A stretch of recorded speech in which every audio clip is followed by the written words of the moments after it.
جوانی میں عبادت کی فضیلت کیسے حاصل ہوگی، کس عمر میں حاصل ہوگی؟ حدیث میں آتا ہے کہ 7 لوگوں کو قیامت کے دن اللہ کے عرش کا سایہ نصیب ہوگا۔ ان میں ایک شخص وہ ہے جس نے جوانی کی عمر اللہ کی عبادت میں گزاری۔ اگر کسی شخص کی جوانی کے ابتدائی سال گناہوں میں گزرے پھر وہ توبہ کر لے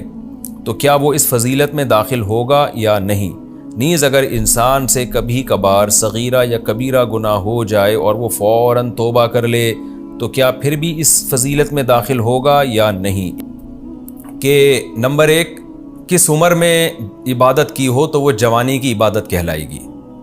نمبر 2، جوانی میں نہیں کی، بڑھاپے میں کی لیکن توبہ کر لی تو کیا وہ اس فضیلت میں داخل ہوگا؟ دیکھیں، پہلے سوال کا جواب یہ ہے کہ جوانی کا جو لفظ جس میں حدیث میں آتا ہے شاب نشأ فی عبادت اللہ عز وجل، آپ صلی اللہ علیہ وسلم نے فرمایا 7 آدمی، 7 یظلہم اللہ فی ظلہ یوم لا ظل الا ظلہ، 7 لوگوں کو اللہ اپنے سائے میں جگہ دے گا۔ ان میں ایک وہ نوجوان جس نے جو جوانی میں اللہ کی عبادت میں پروان چڑھاؤ، تو یعنی جوانی میں اس نے اللہ کی عبادت کی ہو۔ تو جوانی کا جو اطلاق ہے نا عربی میں شباب کا لفظ، یہ 15 سال سے لے کر 30 سال کی عمر تک اس کا اطلاق ہوتا ہے، جیسے کہ علامہ نووی اور ابن حجر رحمہم اللہ تعالیٰ نے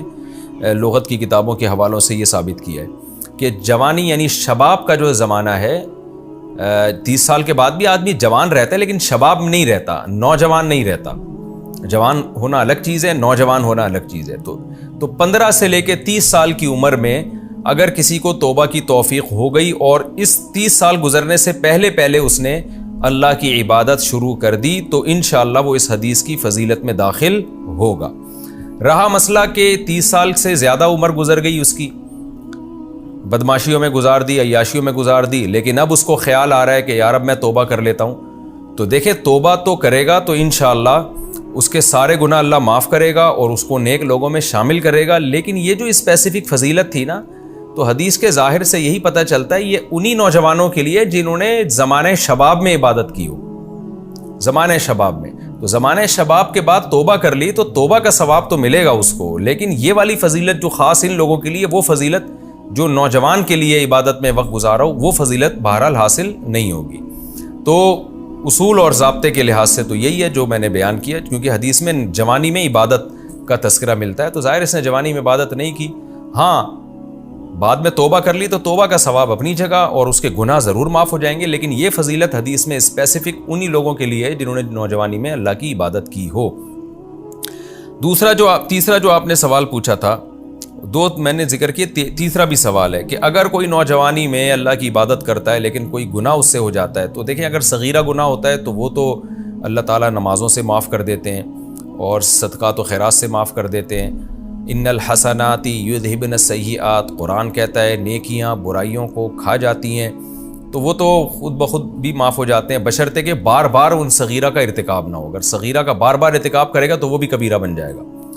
دوسرا، کبیرہ گناہ کے بارے میں اگر وہ واقعی توبہ کر لیتا ہے تو پھر توبہ کے بارے میں حدیث میں صاف ہے، التائب من الذنب کمن لا ذنب لہ، تو ایسے نوجوان کا شمار بھی نیک لوگوں میں ہی ہوگا جس سے کبیرہ گناہ ہو جائے لیکن وہ سچی توبہ کرے۔ لیکن توبہ کی ڈیفینیشن سمجھ لیں، جو ہو چکا اس پہ ندامت ہو، اس وقت چھوڑ دے اور آئندہ نہ کرنے کا پکا عزم ہو، دل سے عزم ہو کہ میں نہیں کروں گا، ایسے نہیں کہ اوپر سے بول رہا ہوں۔ یہ 3 شرطیں پائی جائیں گی۔ اس شرط کے ساتھ اگر کوئی واقعی سچی توبہ کر لیتا ہے تو اس کا شمار گنہگاروں میں اللہ کی نظر میں نہیں ہوتا، نیک لوگوں میں ہی ہوتا ہے، اور وہ نوجوان بھی اسی فضیلت میں انشاءاللہ داخل ہوگا جو اللہ کے سائے کے نیچے ہوں گے قیامت کے دن۔